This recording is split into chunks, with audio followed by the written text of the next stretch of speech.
無限大の地図広げ果てしないディアの場所へ Let's sing on 高く頬を上げて風に乗れ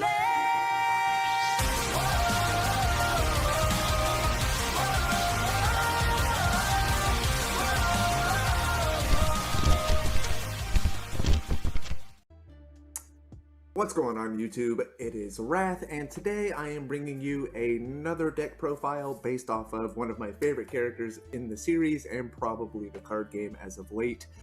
It is Kaido. As you can tell by the thumbnail and the character that we have here, it is Blue Purple Kaido. The main effect on this is with one Dawn attached. Any character that is KO'd on your opponent's side, you get to add a Dawn from the active Dawn, or from your Dawn deck, and set it as active. Now with that, mixed with Onigashima, it's going to be a very, very fast Dawn ramp up.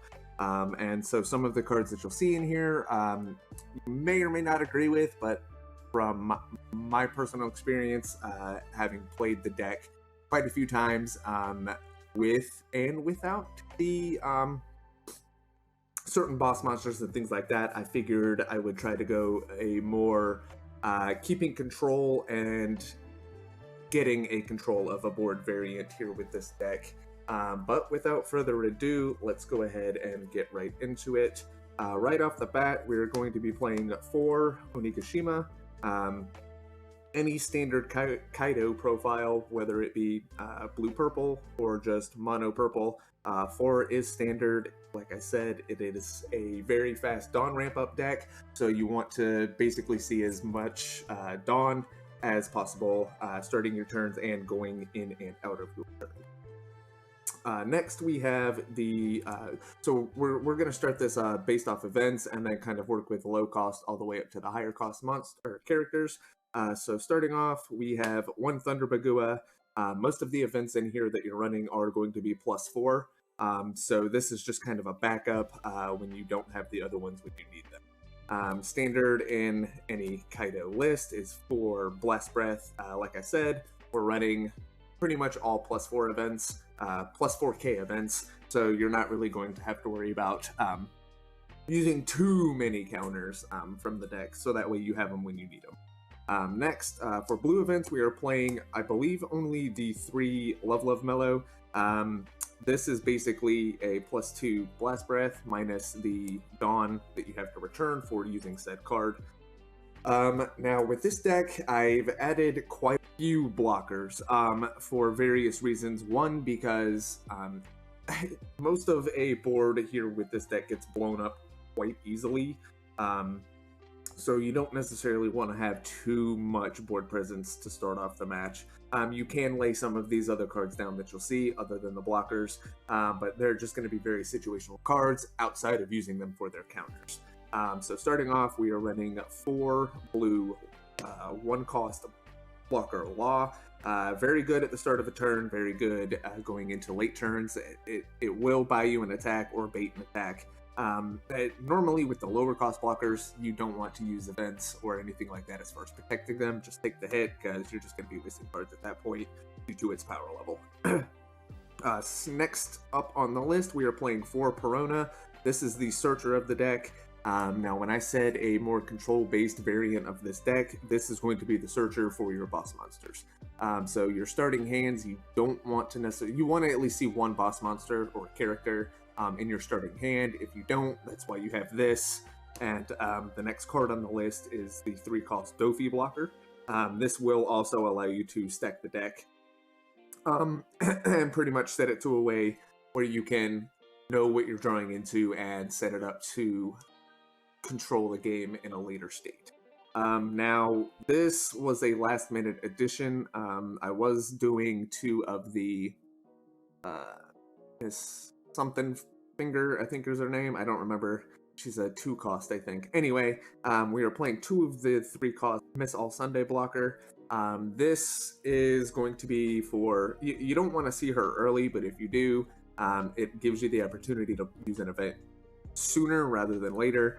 You want to try and see these late game when you will be using your event cards more often, just to kind of stop you from dying. One drawback of using a dual colored leader is that you start off with 4 life, so you're going to want to control that board as quick as possible while using the resources that it gives, as far as Onigashima and Kaido's effect here.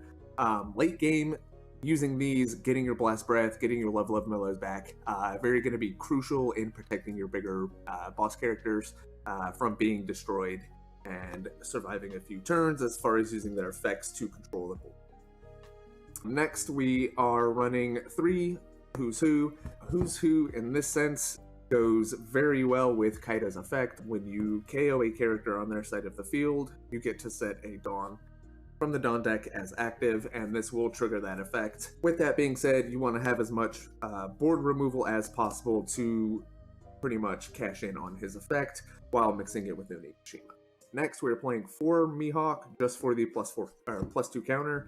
As you'll see, a lot of mono purple Kaido deck had a lot of +2 counters. We didn't really necessarily use any blockers, but I'm doing a different approach here to this build, so you won't see very many +2s. Next, we are running the 4 purple film Uta. This basically will, on block, you get to rest a character on your opponent's side with a cost of 5 or less. This will come in very handy going into the next turns, as it will allow you to attempt to clear their board and further control the state of the current game. Next, a very standard +2 in the deck, very good on play. It's basically a resource dump for your opponent. So when I say resource dump, they basically have to dump a card advantage from their hand, and allows you to go a little more plus while they go neg. But you will more than likely be using this as a +2 counter to save your ass from quite a few attacks. Next, we are getting into the boss monsters of the deck, or characters. I need to stop saying monsters. They are characters. Anyway, we are playing 4 King. This is a -1 and target a or KO one of your opponents for characters with a cost of 4 or less.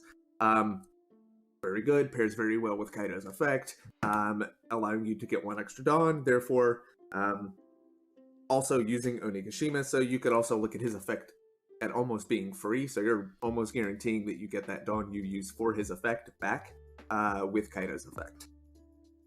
This character right here is good for more of a lower range character control for your opponent, so getting rid of those pesky level 2 and level 1 blockers, or level 3 even for that matter, and leaving this one to KO the level 4s, which I run multiple of, or even the lower cost blockers as well.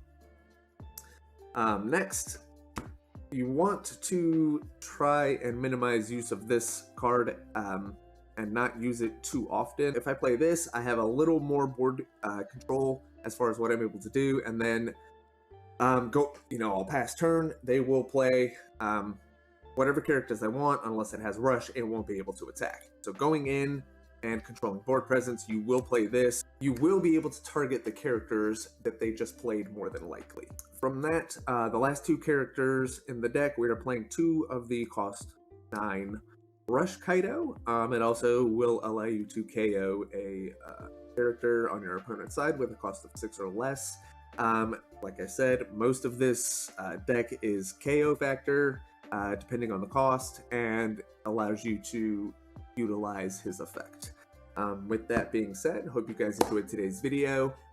Wrath out.